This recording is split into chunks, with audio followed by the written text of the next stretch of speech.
you mentioned about Sport Radar, and I want to go back into that a little bit, about this company that you are in the process of making a strategic investment in. Is that what we call it? We've just made an investment, and Mark Cuban and Michael Jordan have joined our syndicate. And we've heard of them. The three of us will join this advisory board, help the company to come from Europe here in North America.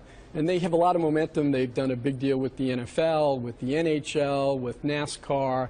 And it really is at this convergence of where data and streaming and just allowing real-time information for media companies and for fans who just have this insatiable appetite to have more and more information about their teams, their fantasy teams, their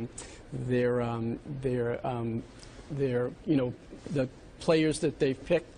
And so it's a beautiful, beautiful platform, and one that's scaled, and they built the business in Europe, and now they're coming here. So take me into this business a little bit, because last time I checked, and I guess it was a year or so ago, Stats was sort of the game in town, and it was jointly owned at that point by AP and Fox. And by Fox, exactly. Yep. And now this is a European company, Sport Radar, that is coming into this market.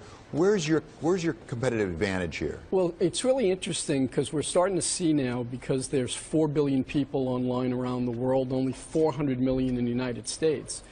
And we've traditionally seen US-based companies going outside to grow through Europe and Asia. Now we're starting to see European companies, or like Alibaba, Asian companies, coming to the United States to grow. And Sport Radar really built a lot of scale.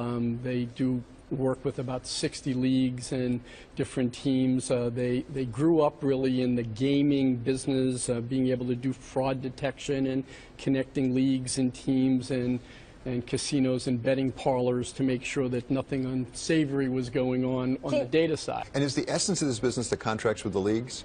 To get access to the data, do you need those contracts to have the full access to data? It's a big moat once you have these big deals with the leagues, and but it also, you want to have deals with the media companies that have the rights to the leagues, and then you want to be able to take those licenses and create new products. I think we're going to see a gamification of data in a big way in real time. I think you'll be watching the game last night, and the quarterback will come up and it's 2nd and 9, and you'll be able in a real-time way to say, what's Joe Flacco do on 2nd and long throughout his career?